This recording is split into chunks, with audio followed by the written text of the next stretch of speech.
That's great. I'm so excited. So now we're going to get back to the presentation.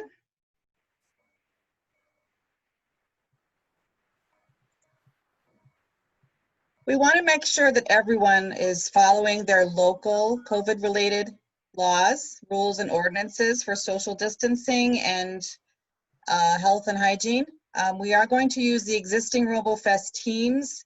However, they can be restructured, and we can also allow some space for some new teams. We do recommend the smaller team sizes.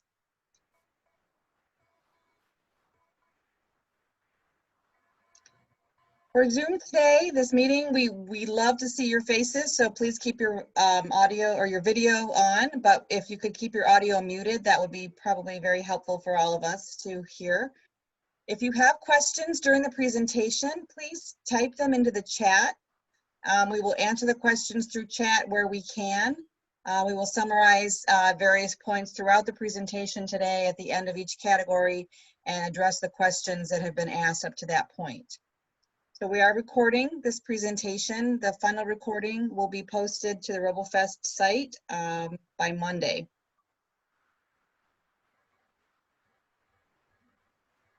We decided on the several categories for the game categories.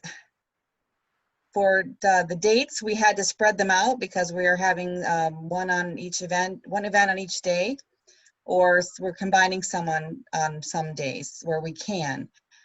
So starting in August, the end of August, Junior UMC and Senior UMC, and then we'll skip Labor Day weekend, and then we'll hit Robo Arts and Rebelmed the weekend of the 11th and 12th.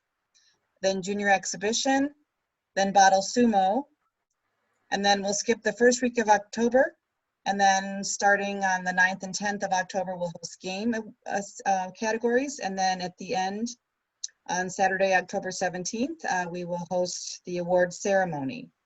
We are asking that teams be registered 2 weeks before the competition date. Each event will start at noon Greenwich Mean Time or 8 a.m. in Michigan. We are hoping to get every competition completed within a maximum of 3 hours and 30 minutes. We went round and round trying to decide the start time for each event. So it's early for us, but it might be late for others. So please keep in mind that, we're starting as where we can to have the most amount of awake time for each team. No event will start after 9 p.m. or before 5 a.m. We are going to forego the Robo Parade and the VCC this year. There is no independent Robo Parade competition category, so we are suggesting that any team that was registered or participating in Robo Parade to enter the Robo Arts category. So teams can make adjustments to the robot to add more artistic features, visual, performing arts, dancing, to make it more interactive. The VCC competition will not be held this year. We chose to use the online video conferencing tool of Zoom, something that the university has decided somewhat for us. We do agree that it works well for us. It allows for 500 total connections for each event. The webinar platform also provides functions for the view-only audience. Right now we're in the meeting style for Zoom, but for the webinar it's a bit different. We will also be streaming live on the YouTube application, and the link to that application will be on our Facebook page. For Zoom panelists, I'll get a little more detail about that. We are allowing 1 connection per team location.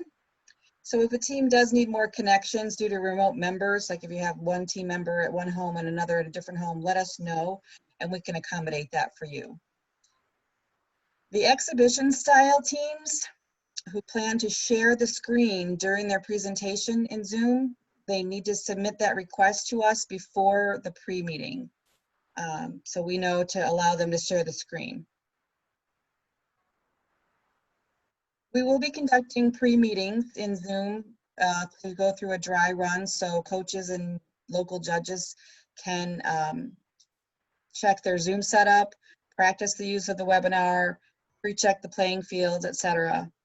We will also be having training meetings for local judges as well. Judges and teams who cannot join their pre-event that's scheduled can attend a general pre-meeting on Thursday, September 3rd, or if you can't attend that meeting, or if your event is before that day, this is after the first events of UMC, just let me know, send an appointment request to Robofest at LTU with the subject pre-meeting, and we'll get you tested and get you familiar with how the webinar works. This is really essential for us to prepare for the first World Online Championship. So we really want to make this go well. So we are encouraging or requiring everyone to attend a pre-meeting so we can have the events go as seamlessly as possible. So for the setup of participation online for teams, each team must be ready to demonstrate and run their robots alone at one location. Well, that means that each team must have a playing field and a means to video conference, as well as record in some cases. As I mentioned, we will assign one Zoom login for each game style location. During the game style events, Game UMC Bottle Sumo Time Trial, each team has its own playing field, and we will run all the robots at the same time after unveiling the unknown factors. Multiple teams at one location are not recommended. We cannot have social distancing that way, and we will run into some audio echo issues if multiple speakers are used at one location. So this is how the Zoom webinar will work. Imagine an auditorium, the presentation stage, and a group of seats out here in the stadium. For exhibition style events, Exhibition, Robo Arts, and Rebelmed, the judges hired and working for the Robofest staff selected by LTU who have registered through the volunteer system will be on what we call this presentation stage. There will be panelists in the webinar.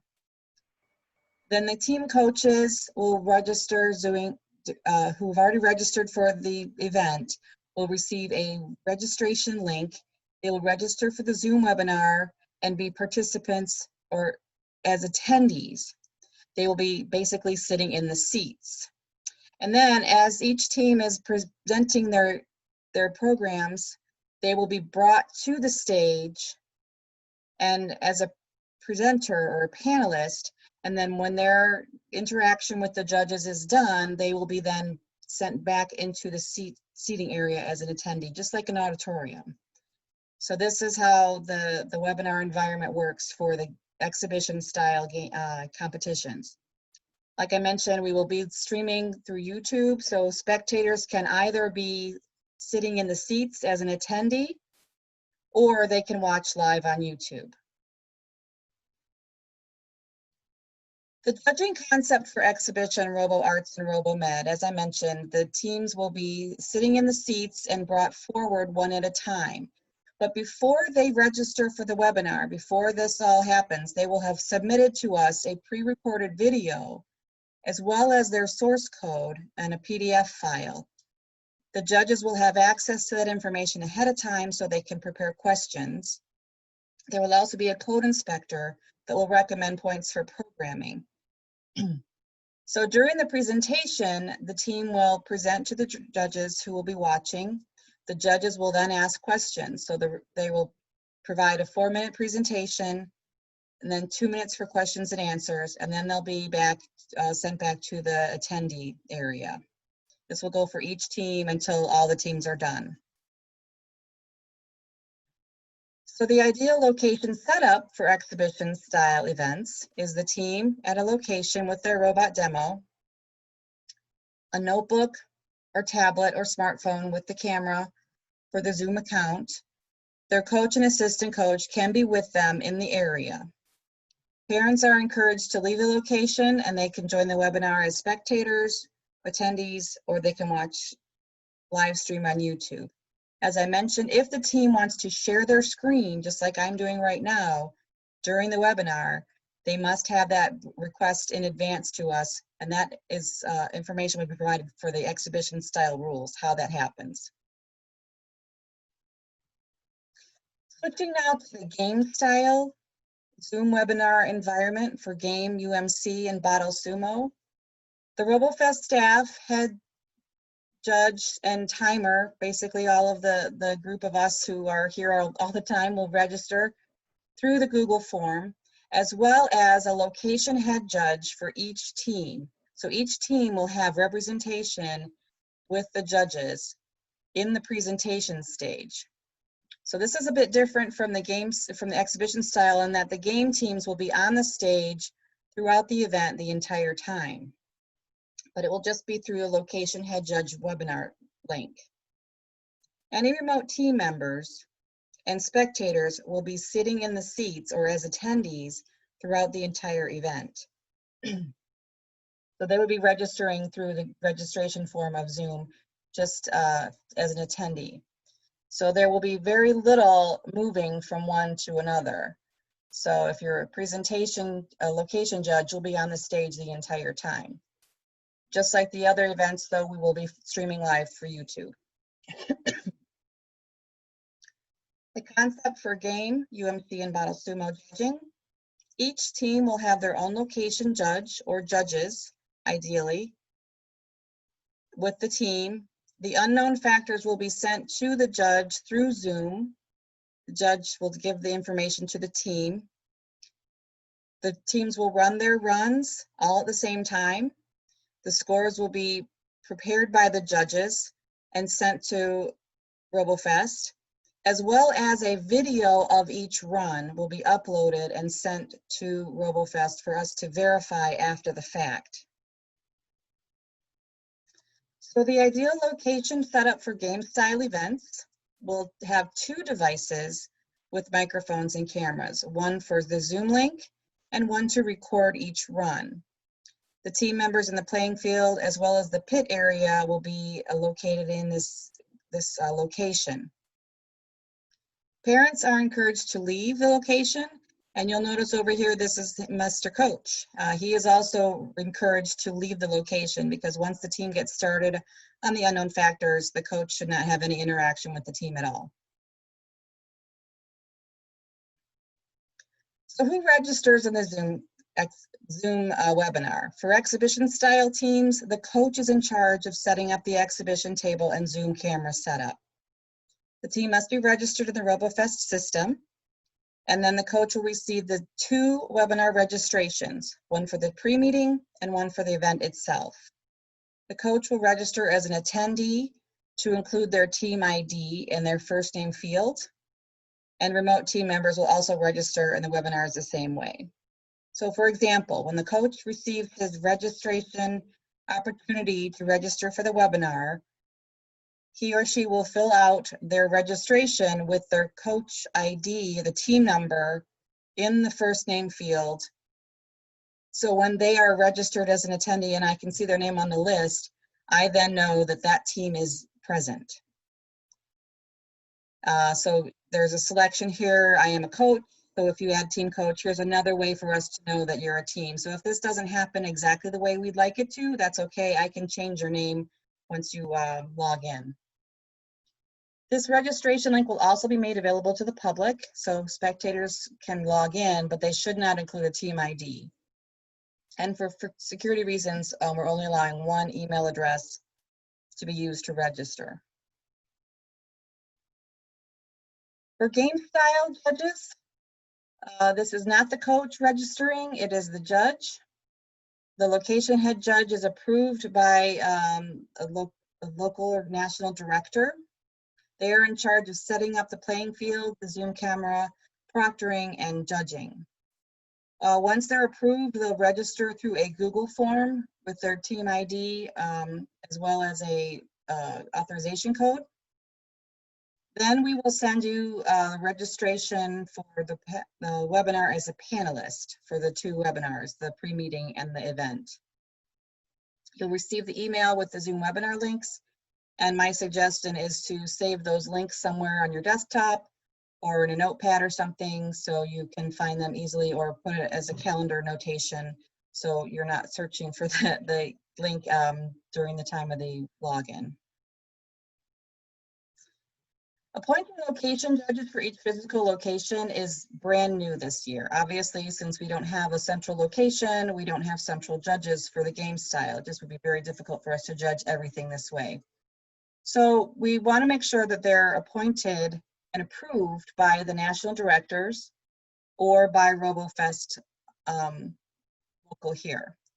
So if you have a group of, the directors have a group of judges that they would like to send out to their teams, they can appoint them.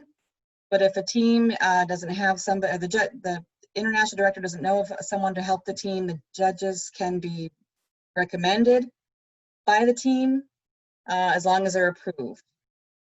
Once they're approved, they'll register through the Google form, and there's a link right here, but there will be an authorization code required.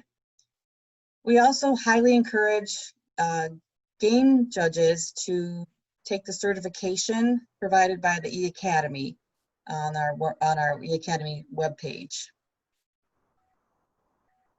Here is the Google form for judge registration for local head judges, location head judges. Judges can register for more than one event. These are all the game style events. But since they're all on different days, you could register for more than one, but you would complete a separate registration for each division and category, please. You'll notice the authorization code and the team number. Right here, team number, sorry. So you'll need to know what team you're judging for so we can make sure that we can make each team is accounted for there. During the sign-in, the registration, as well as at the opening of each game style event, we will be reciting a judge's oath. So now, how do teams advance? This is regarding team advancing for main categories. Switching now from game style and exhibition style, this is actually the game and exhibition events categories. So using the 2020 rules, teams from official sites that have been completed, there are a few, and teams from the video submission sites do Monday, as well as teams nominated by the exclusive directors internationally with the approved quota will be advanced to the game and exhibition ROWC events. Once that is done, we will open up the space, any remaining space for teams filled by new countries first, and then USA, and then anybody else that wants to join us for game and exhibition, if they haven't qualified already. For the open categories, the spaces will be filled by the exclusive national directors. Some spaces will be filled by new countries, and some will be filled by game team or for open teams in the US. So here's how teams register. We aren't allowing teams to register directly into the ROWC events just yet. The US international events that were scheduled in the system and conducted before the video or before the shutdown, as well as video qualifier, the site host will confirm which teams advanced through the established quota. And then we will copy those teams from that local event into the ROWC event. So for international events that were scheduled in the system but not conducted, for options 1 and 2, we are working with the site host and director to establish the quota. If that is, quota is established, you'll notify us which teams are coming, of the teams that are registered in the system. And then we will copy those teams from those local events into the World Championship events. If the teams are not currently registered in the local site, for example, the site was set up, but then the teams weren't able to register, we can reopen that site with an updated date, so you can have the coaches register directly there. And then we'll work with you to individually coordinate opening of the dates, or changing of the dates and getting those open again. For option 3, for some of the international groups that don't use our registration system, we have created placeholder events, just like we've done in the years past in the system. It's called winners, and then your country.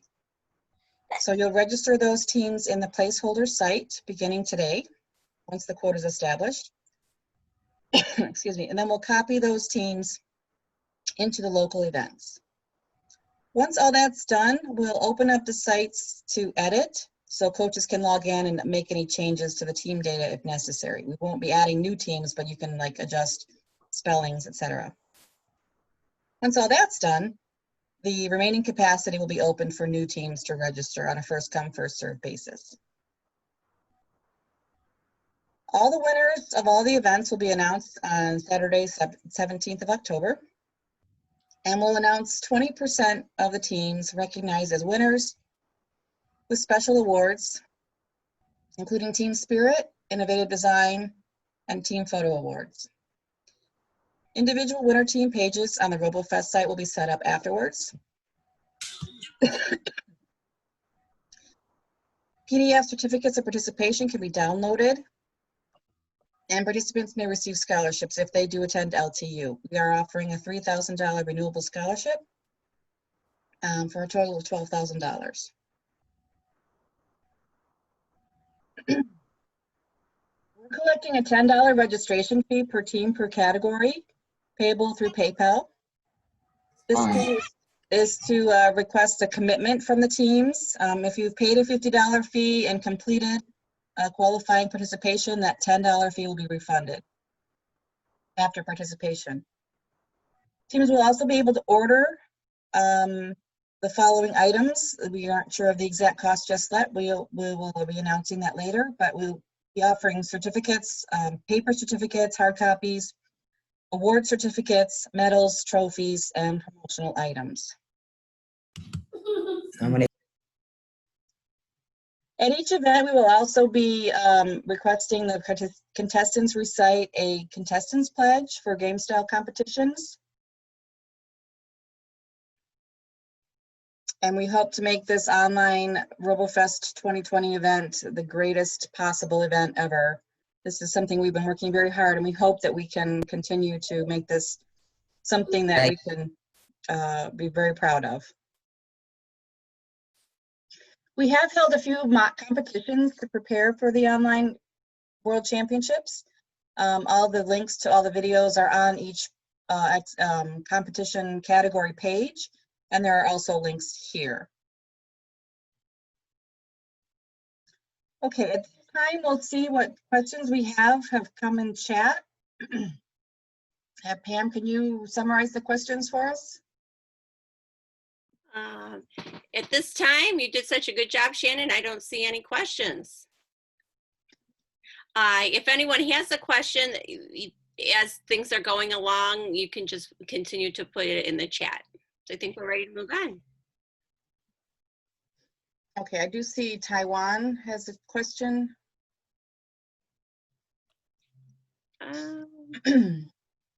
Regarding Robo Arts. I'll take a look at this question and see if I can answer it more carefully, and then we'll summarize it after the Robo Arts event.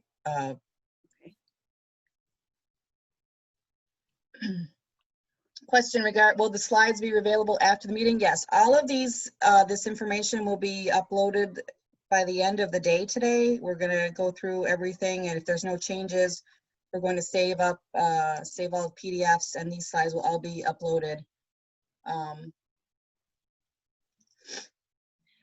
So after the kickoff, we'll upload all of these slides. So next, I'm going to turn this over to Dr. Cartwright. He's going to go and cover the 2020 Golf Bowl ROWC rules. Okay, thanks, Shannon.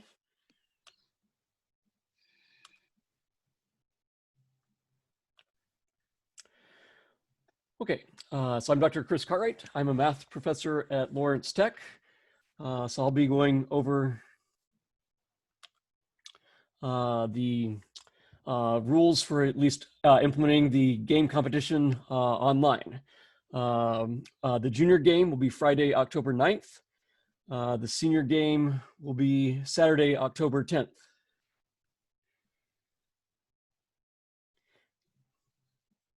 Okay. So again, this document here, again, adds specific detailed rules, again, for how the game competition will be held online.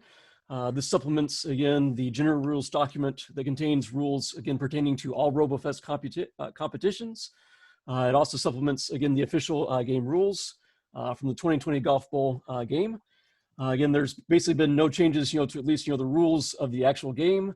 Again, the main thing I'll be going over right here are anything that's changed into how the game will run, since we're going to be doing it online as opposed to on ground.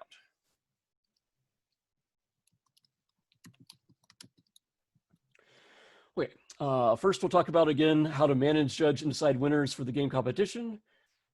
Please keep in mind that junior and senior competitions will have totally different unknown task factors.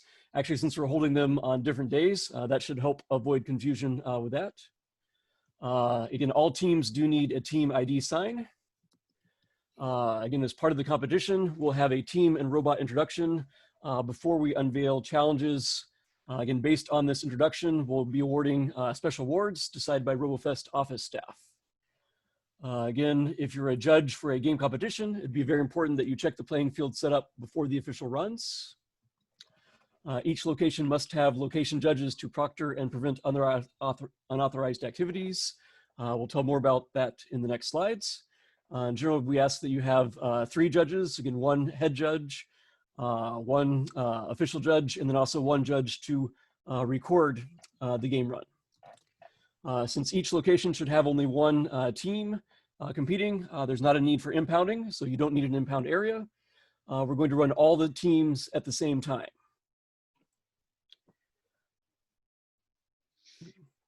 And again, translators will be allowed where needed.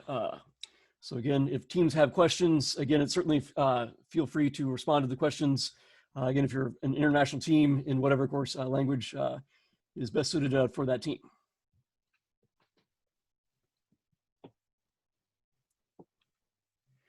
Wait, some more information about qualification and roles of location judges. Again, location judges must complete and sign the pre-event checklist. I will show that in a later slide. And then we'll ask that these location judges, the head location judge, shows the checklist during check-in. That will be before opening ceremonies. And we also want you to submit that with the official scores. The location judge must sign a pledge document and recite the pledge during the opening ceremony. The location judge needs to be a person who does not have any direct relation to the team and must be approved by the national director. The location judge must also attend a Zoom training.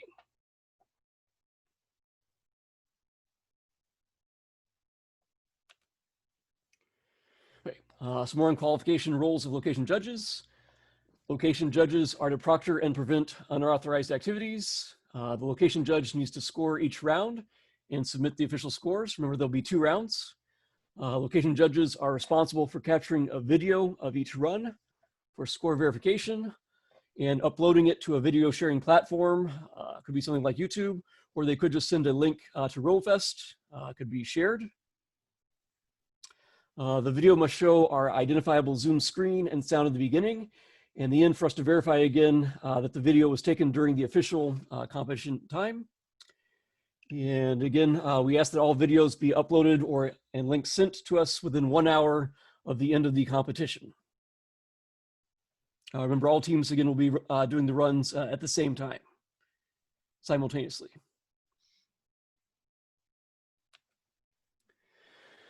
Okay, here's at least a slide that shows what the pre-event checklist looks like. It's important that the local head judge fill this out. Again, there's be some items that they need to print out, including paper scoring forms and the violation report. It's also important, of course, that the local head judge checks all of the game field materials and make sure that they're set up properly. They'll also need to check for, again, everything is set up for the Zoom webinar device. So again, a laptop, tablet, or phone. Again, we'll also, of course, check both video and audio will be one of the things that we check before opening ceremonies. Those should be done prior to the event, and then on event day, basically checking some things, again, about that the robot meets the specifications, and again, that the coach has provided all the appropriate forms and things. And again, this form can be accessed at the game page. And so again, the local head judge needs to fill out this pre-event checklist. and show it to us on the day of the competition. Okay, then here's a description of the tentative schedule for the game competition. Again, first we'll have a Zoom check-in for location head judges. We'll test microphone and camera at that time. And again, we'll also ask that the location head judges show us the pre-event checklist, and we'll verify that it's complete. We hope to complete that within 30 minutes. Then we'll have opening ceremonies. We'll start with some LT remarks by video, then a brief overview again of the rules of the online competition. We'll introduce location judges, and we'll recite the judge's oath. Then we'll make some announcements, such as the presentation order. We'll have the contestants recite the pledge. Then we'll do the team and robot introduction. We're expecting about 35 teams and 1 minute for each team for this introduction. Then we'll unveil unknown task factors for round one. After the, again, those unknown task factors again will be then emailed to the local head judges, and they should be shared again with all the local competing teams. Teams will then have 30 minutes to work on these unknown task factors. Of course, there may need to be some additional setup, especially for senior playing fields, sorry, especially after for junior playing fields. Actually, some of the senior playing fields won't be actually changed the setup until after the work time. Then, of course, after the work time, it's important that we check the field setup again before we run the first round. And those should be checked again at this time. Of course, after the work time, the local head judge will need to check robot dimensions. Then we'll run our first round. Then we'll do a similar procedure for the second round. We'll unveil the unknown task factors for round two. They can be different from round one to round two. We'll have another 30-minute work time. And then we'll have our second round after checking the fields.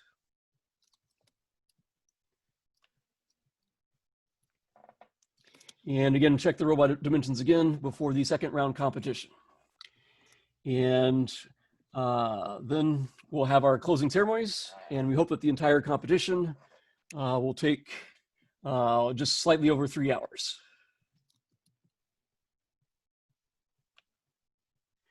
And I think I've been seeing there's been lots of questions going up by the chat, so let's see. Yeah, let's summarize some of these questions. Some of them are related to games. Some of them are related to something up that we will hopefully be answering in the future. One of the questions regarding registration fees. When can the teams pay the registration fee? That's a very good question. As soon as all of the teams are moved into the ROWC events, I will reset all the payments to zero, because some of them have paid, most of them have paid their $50. But we'll check and see. So we'll reset and add that $10 fee, open that up again. So that's right after all the teams have been moved in. So another question regarding parade translations. We'll talk to that in a minute.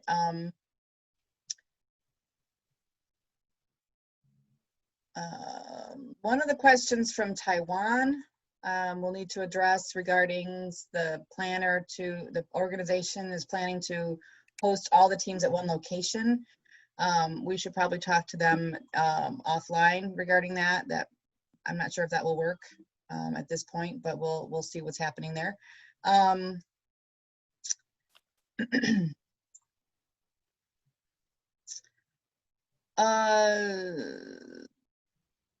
Anything specific to a rule regarding something we haven't discussed yet? If you still have a question after the fact, for example, Robo Arts or Bottle Sumo, we will address those at that time.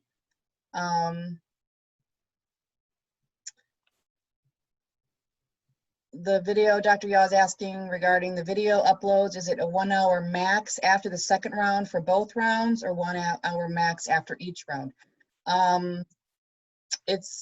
I want to say 1 hour max after both rounds have been completed. Yes. Yeah, it's 1 hour after the whole thing is over. After the entire thing is completed. So you'll have an hour to upload and submit those videos to us.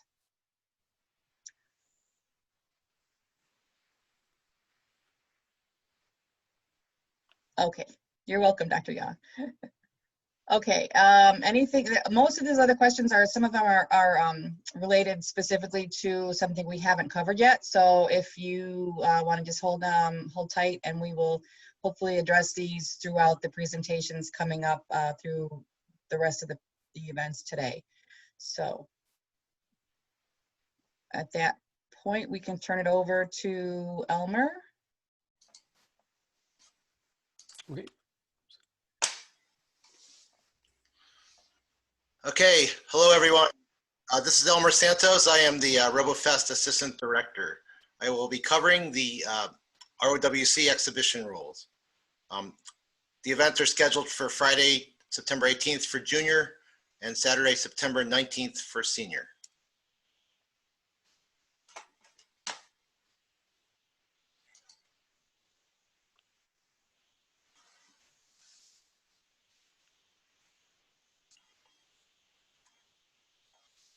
This presentation and these rules are based on the general rules, the 2020 exhibition rules, and the 2020 ROWC rubric. How to judge and decide winners for exhibition style. As we said earlier, teams are required to provide a video, a link on the Robofest registration system, as well as source code using a Google form 1 week prior to the competition. The judges will use this to review before the competition. There will be a code inspector or inspectors to review the code and recommend points for programming. Judges will be selected by Lawrence Tech Robofest, and bios will be available. During the competition, the host will give the microphone to each team. Each team has then 4 minutes to present and demonstrate the robots. Judges will ask questions after the presentation for 2 minutes. Teams must use English for all communications. The questions may be translated at a local level where teams do not understand. However, teams must answer directly in English. Judges may send chat text as well for additional questions. Judges may ask additional questions by email within 24 hours, and then teams must answer within 24 hours. Okay, next I would like to cover the exhibition rubric. We've made some changes for the online championship. Most of the categories are the same. The weights have been changed slightly. One major change is the teamwork part of the rubric has been eliminated to allow for one-person teams without penalty, and to also allow for social distancing. The next major change in the rubric is in the programming segment. There's a 10% part of it that is solely dependent upon the source code which is submitted. So it's really important to submit the source code. Then finally, there's a separate section that is exclusively for the video, which is worth 7%. Okay, next I would like to cover the instructions for submitting code. First off, it needs to be in PDF format. This will allow all the judges to review the code easily and not have to have special software. Yeah, please arrange the code so it's easy to understand. It highlights aspects of the code that are important. We require just one file per team, again, to make it easier to judge. Please include the team number and the team name in the file.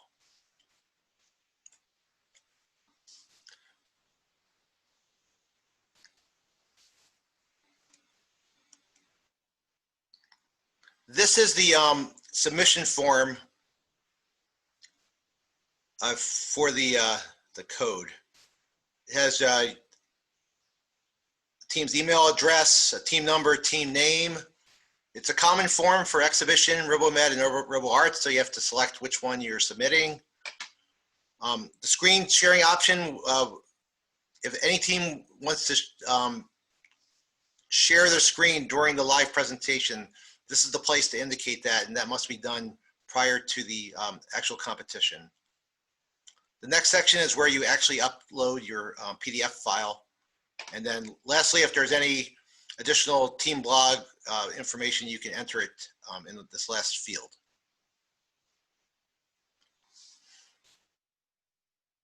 Next, this is the pre-event checklist. Every team is required to fill this out, print it, show it prior to the start of the competition during the check-in. Again, this verifies that you've submitted your video and code. Make sure that the Zoom setup is correct, that the team signs are printed, consent forms, and then make sure that the team is ready for the competition. This is the tentative agenda for exhibition style. It starts with a Zoom check-in for coaches and judges. The microphone and camera will be tested for each team during this time. There will be an opening ceremony with remarks, introduction of judges, and announcements. Next will be the team presentation section, where each team will present in sequence, 4 minutes for the presentation, 2 minutes for questions, and then finally a closing ceremony. Yeah, I neglected to mention that the rules and the procedures for exhibition largely apply to Rebelmed and RoboArts as well. So I won't be repeating everything, but we'll be highlighting the differences in those categories. Okay, are there any additional questions from exhibition? You're muted. I noticed that. Hi, there's one that was regarding the date that the update, the video has to be loaded. It's 1 week, correct? Correct. Yes. Okay. For the code and the video. For the video, yes, for the video. I think in the original rules it was 10 days, but now it's 1 week. So we've reduced that time just a little bit. Regarding, To say, I know teams, you know, they're making changes to the last minute. So we understand that the final presentation won't be exactly the same as in the videos, but yeah, so don't worry about that kind of thing. Yeah, it's more important to get it out there so the judges can see them. okay, another question, how do we decide the presentation sequence? Usually we go by team number, so the lower numbers start first. I don't imagine we'll do anything differently unless there's a conflict. Another question regarding exhibition teams being on the entire 3 hours or just when the team is scheduled. It is a weekday, a school day. We would hope that the team is there the entire time. We will be willing, we have already discussed this, to prepare a letter to the school from Robofest telling them about this unprecedented World Championship opportunity, and to request that they not be marked absent, but more of a field trip or a, help me with the words, Pam, I'm not sure the exact. Or educational opportunity day, just an excused absence. Excused absence. So yeah, we did discuss that. We know that Friday morning is a challenge for some teams, but we would hope the schools would work with the students for this amazing opportunity. Hopefully that answers your question, Cynthia. Any other questions regarding exhibition? I think we're good to go ahead. Okay.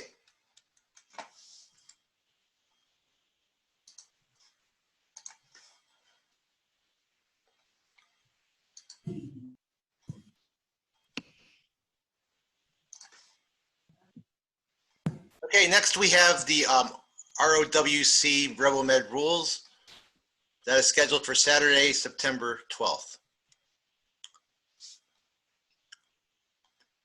This presentation is based on the general rules document, the Rebelmed rules document, and the Rebelmed judging rubric.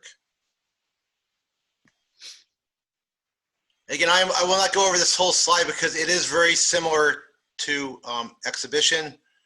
Again, I would like to emphasize that teams are required to provide video links and code.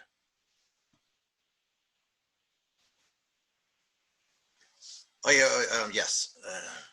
Okay, and however, the Robomed rubric is a little different.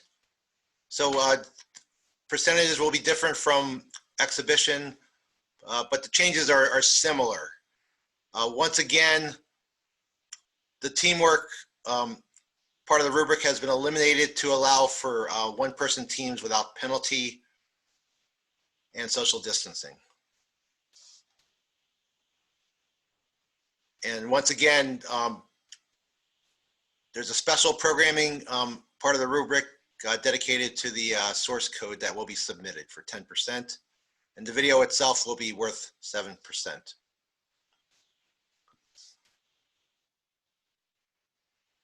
The code submission process for Rebelmed is identical to the one for Exhibition, including the Google form. Right, the only difference is you select your category. Once again, Rebelmed teams interested in screen sharing need to indicate that on this form, so we are prepared for you at the live competition. Yeah, Rebelmed has a similar checklist, similar items, assuring that the code and the video have been sent, that the Zoom webinar is prepared, that the team signs, consent forms are ready, and then that the team is ready. Yeah, and again, the process is for the coach to have this filled out, show it to us during the check-in, and then email it after the event, so we have it on record. The program for Rebelmed is similar to Exhibition: Zoom check-in, opening ceremonies, sequential team presentations, and a closing. We estimate about 3 hours for the competition. Okay, that was it for Rebelmed. Have there been any additional questions?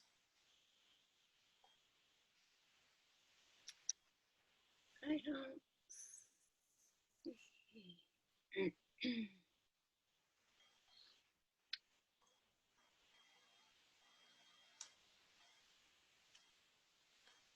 Yeah, Shannon, you're muted.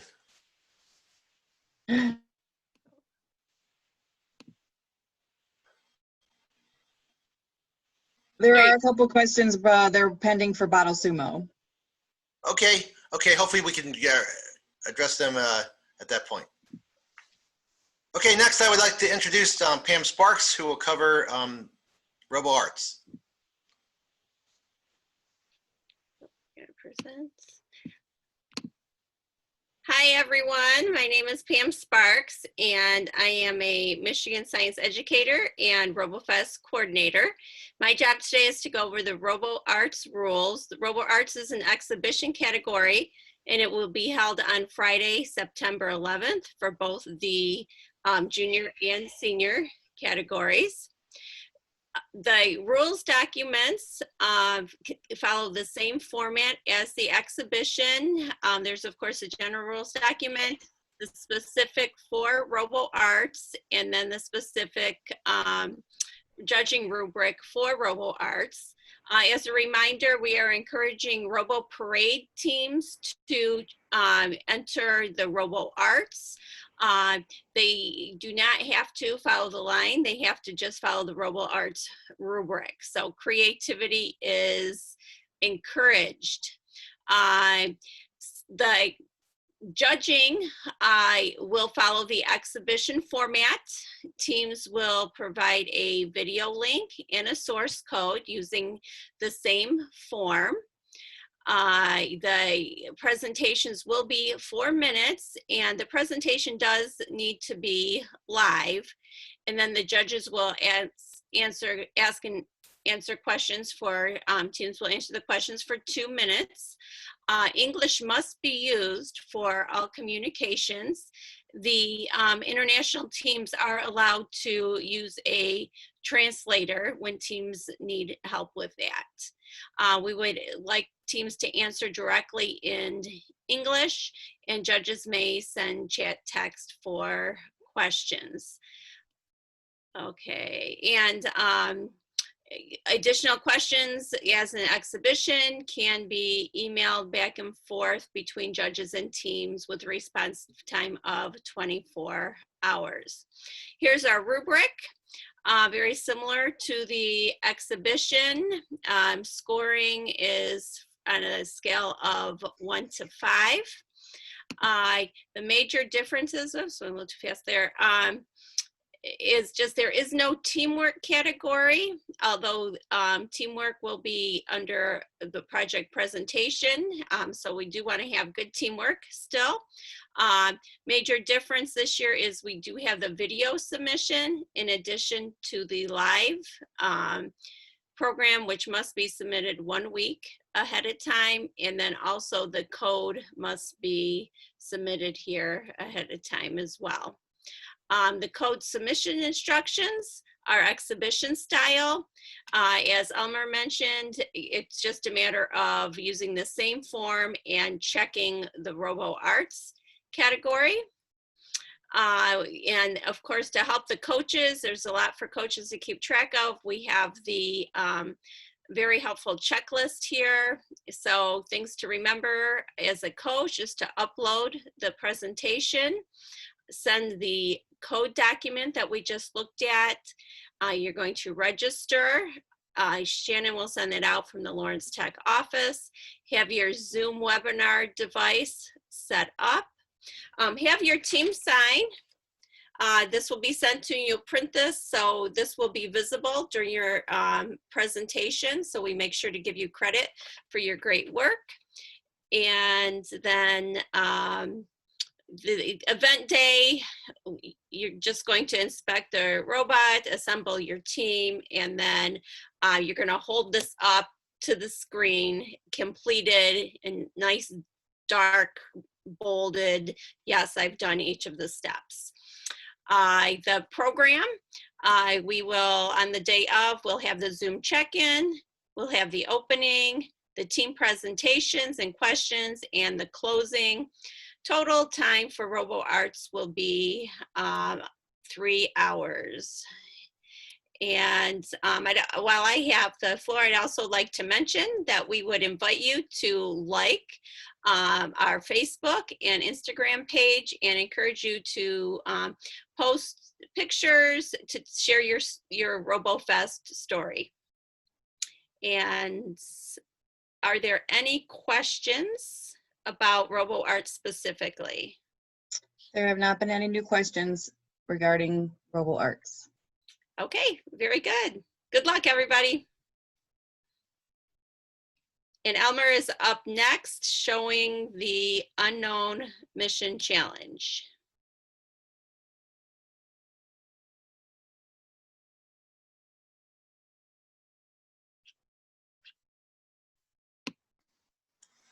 Thanks, Pam.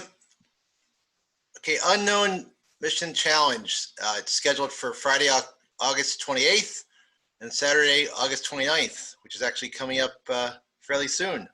Mm-hmm.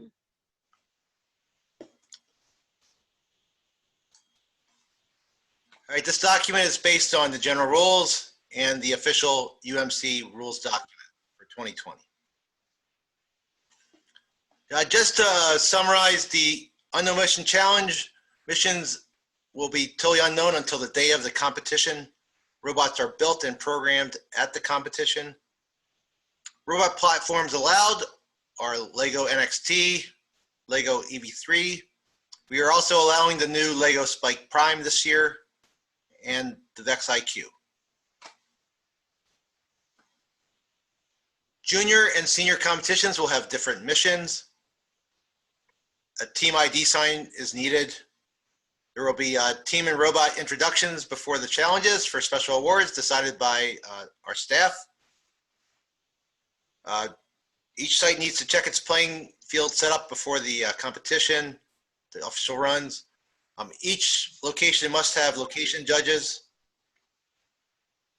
No impounding of robots are needed, as we will run everyone simultaneously, and translators are allowed where needed.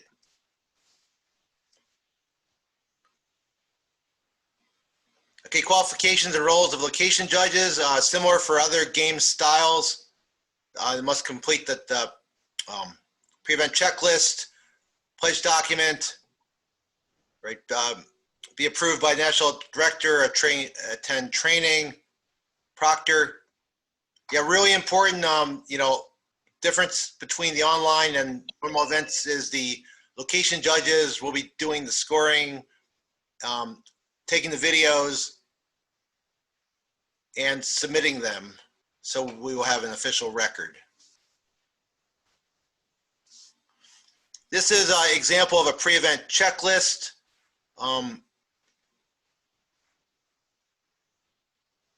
Since, you know, although the Unknown Mission Challenge will be unveiled the day of the competition, there will be some things on the checklist that will help prepare sites to set up the mission. And I'd like to note that, yeah, the location judges should keep information such as this confidential and not show it to the teams prior to the event. Otherwise, there are similar checklist items: reading and understanding the rules, preparing the Zoom webinar, and the video recording equipment, and then making sure that signs are printed, pledges, consent forms are ready, and then all the people are ready.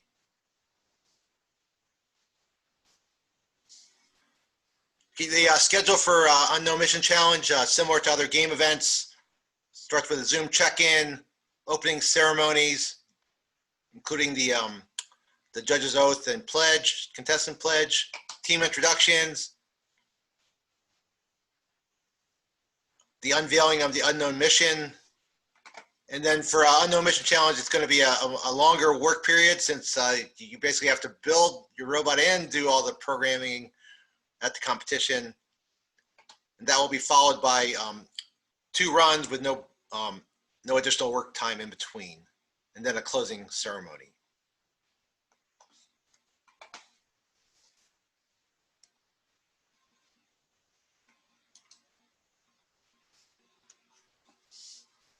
Okay, have there been any questions on Unknown Mission Challenge?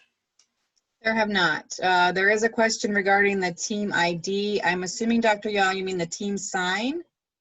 Or are you talking about the team ID on the robot itself? I guess I'm confused by that. If you want to unmute and ask your question specifically.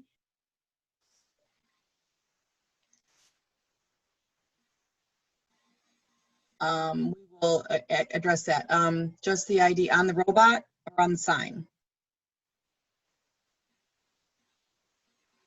On the robot, as long as the judge can verify that the team ID is on the robot in any size, the judge will be verifying that for us.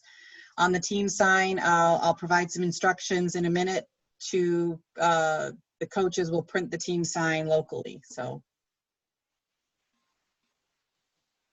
there won't be any issue regarding the team sign. So it'll be the standard Robofest team sign. So hopefully I answered that for you. If you have any other questions, let me know.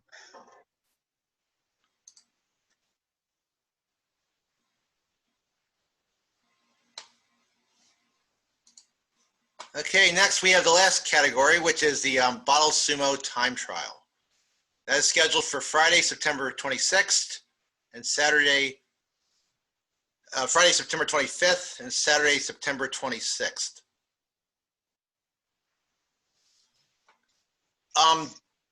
The Bottle Sumo category is probably the category we've had to make the most adjustments for the online challenge. And I'll try to highlight some of those changes. For junior division, the field is the same, but we're asking for common camera views. So for junior, you would have the camera so you get a view similar to what you see here, and that will help facilitate a quick and accurate setup for the robot starting position and the bottle locations. Similarly, for senior division, in prior versions of the rule, the configuration was unveiled the day of the competition. However, for the online competition, we are using a fixed setup made up of 2 offset tables at 40 centimeters, just like you see here and in the picture. And like junior, we have a required common camera view, which you should get if you position your camera approximately here. And again, that will allow for consistency in the robot and bottle setup. Okay, this slide is basically a summary of the time trial general procedure. We will measure the time it takes for each robot to knock bottles off the table, either 2 for junior or 3 for senior. Maximum time for each round is 2 minutes. The unknown task must be used to initiate the robot, or it will not be allowed to continue. Time will be recorded to 1/100th of a second. If a robot falls off the table, survival time and number of bottles will be recorded. And finally, a robot must remain on the table 30 seconds after the last bottle is pushed, or there will be a penalty. New for the online version is we are only giving 20 minutes work time after the unknown task is unveiled. Translators are allowed where needed. And we're thinking specifically to help explain the unknown task. After the 20-minute work period, the bottle locations for round 1 will be announced.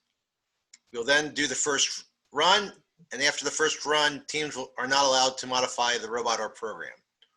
The bottle locations for the second round will be then announced, and we will run round 2. Yeah, new for the online challenge is winners will be decided by the average of 2 rounds.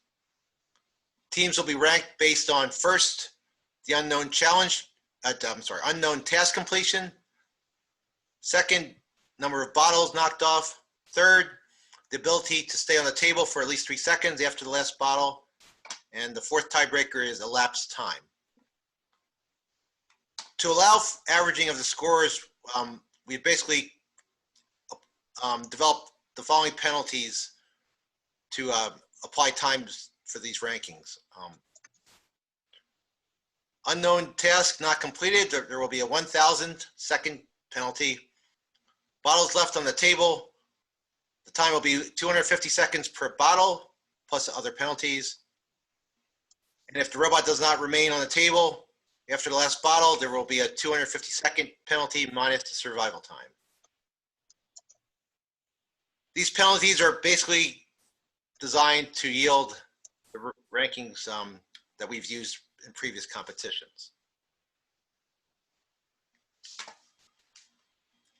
Okay, the specific timing of the time trial, all teams will start simultaneously. Robofest will be the official timer to help synchronization. Local judges will use the start signal via Zoom. Local judge will enter an estimated time on the score sheet. The official times will be determined by Robofest after the event and review of the video. There will be no reruns. And it's really important that judges do not instruct the team to pick up the robot until the round is complete. Namely, the robot has pushed off all the bottles and survived.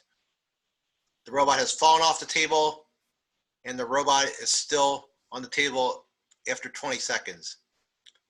Yeah, I would like to add that it's also important to make sure these events are captured on the video so we can verify and have an official score. Yeah, I ask everyone to please read the complete time trial rules, which are on our website. Yeah, specifically related to the online, it's similar to other game style events. We need a team sign in the video. There will be team introductions. You need to meet, check the playing field before the official runs.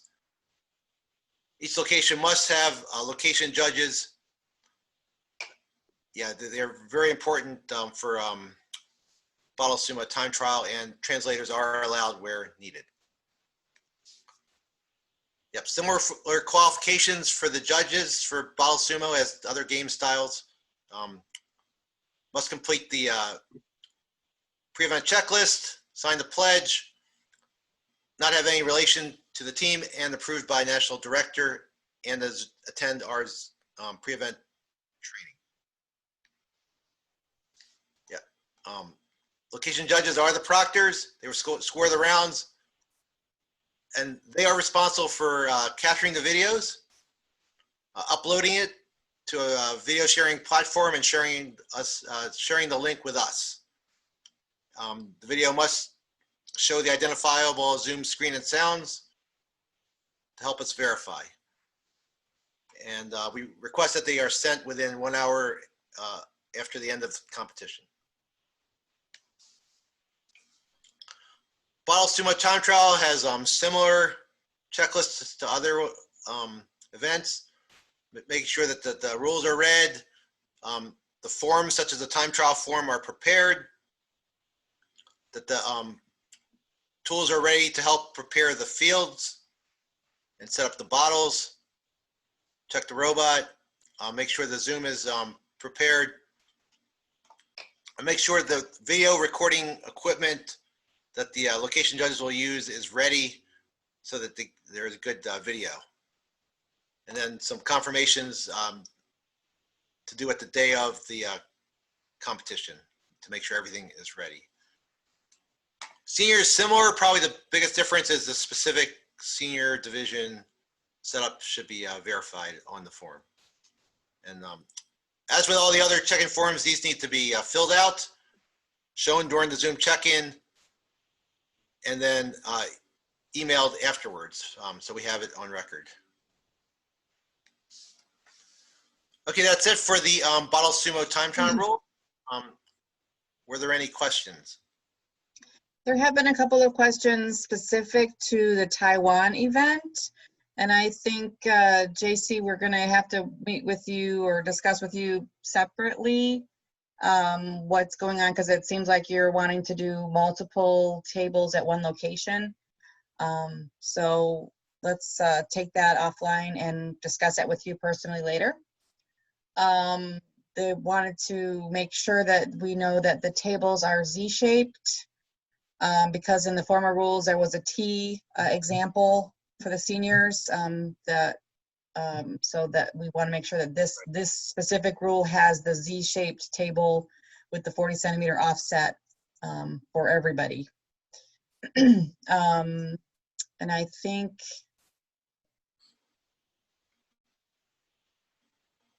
going back to game, Golf Bowl, Dr. Yaw has a question regarding the recommended number of judges for Golf Bowl.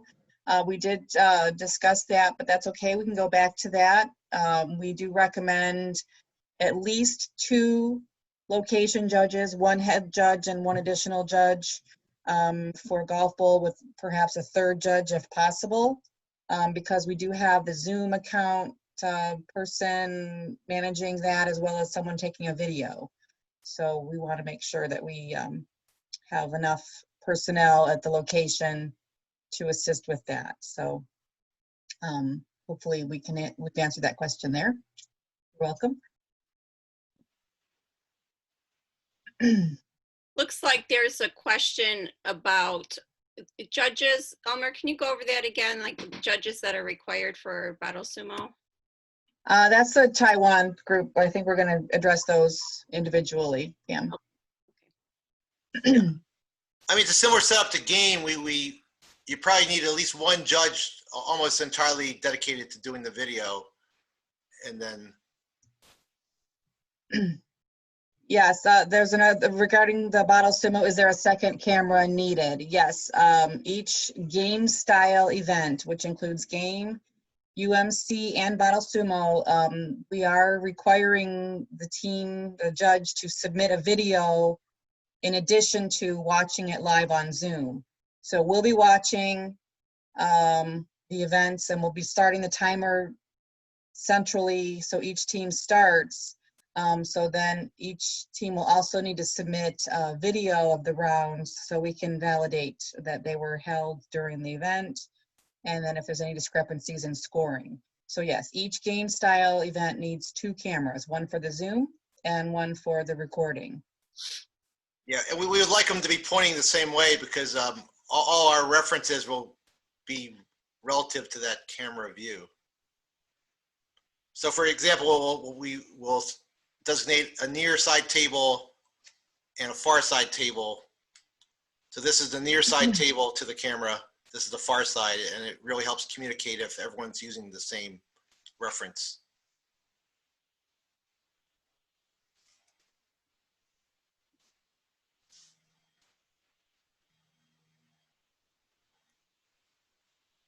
Okay, any more, or are we ready? I think we're ready.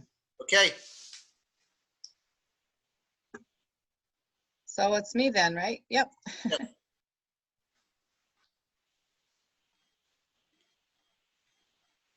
Okay, I'm going to just wrap up what we've discussed. There's been a lot of information sent out through this presentation.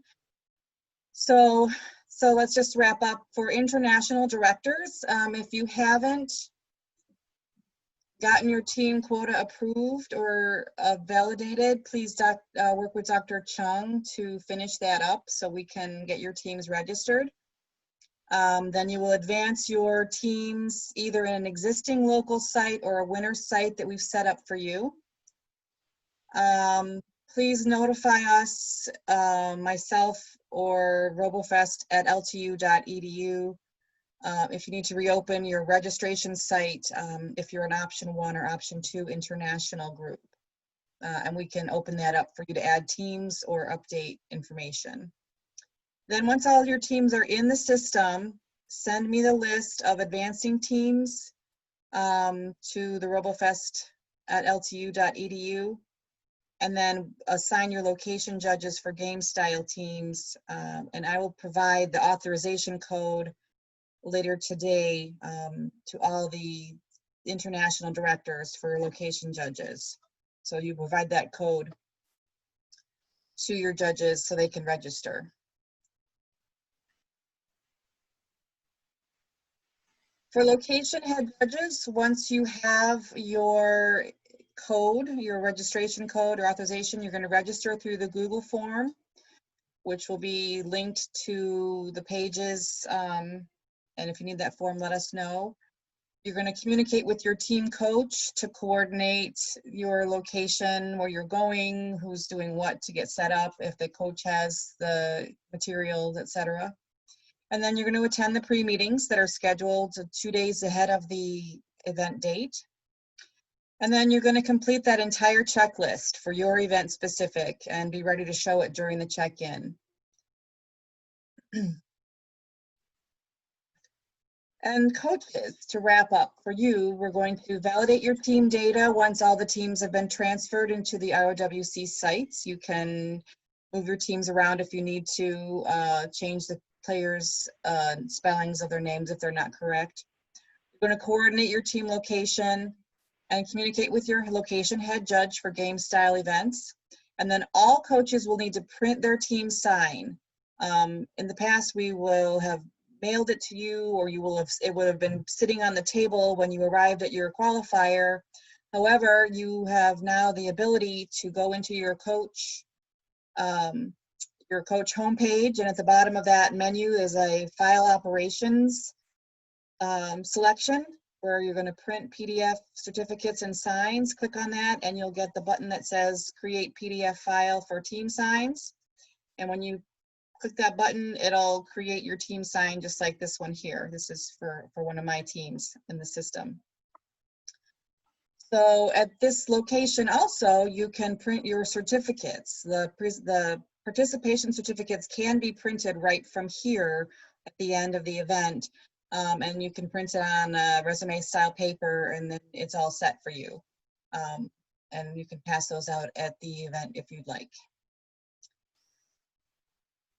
And then for everybody, I want to definitely thank you all again for joining us today and for sticking with us through this summertime of unprecedented challenge. So I want to embrace the challenges that are before us and celebrate your accomplishments. The teams, I'm really looking forward to seeing all the teams participating in this online event throughout the world.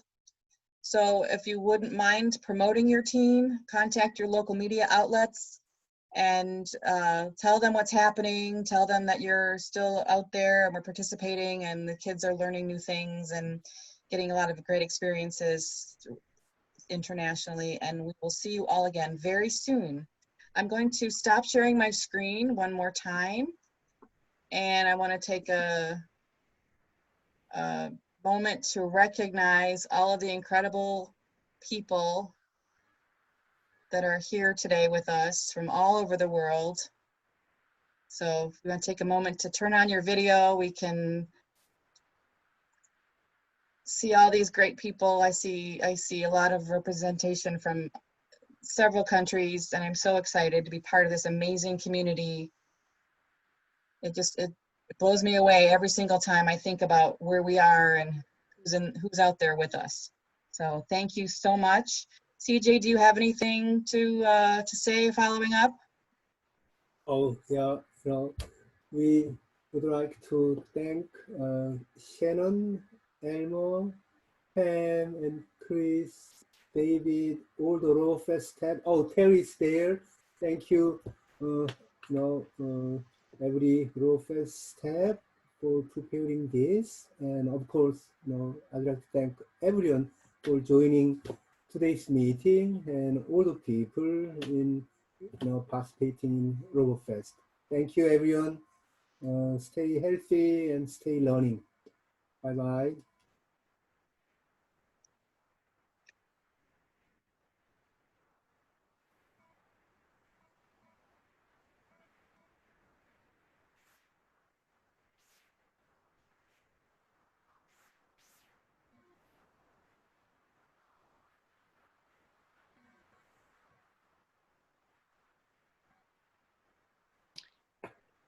There's a question there from the Arabic team. I'm a coach of an Arabic team. English may not be so good. Level of English must be excellent or acceptable.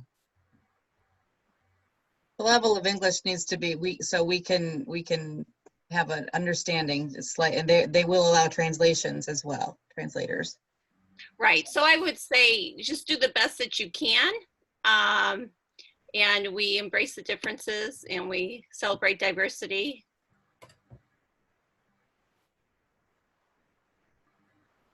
Hey, JC, I'd like to first congratulate Taiwanese people to overcome COVID situation. So I heard, you allow competitions and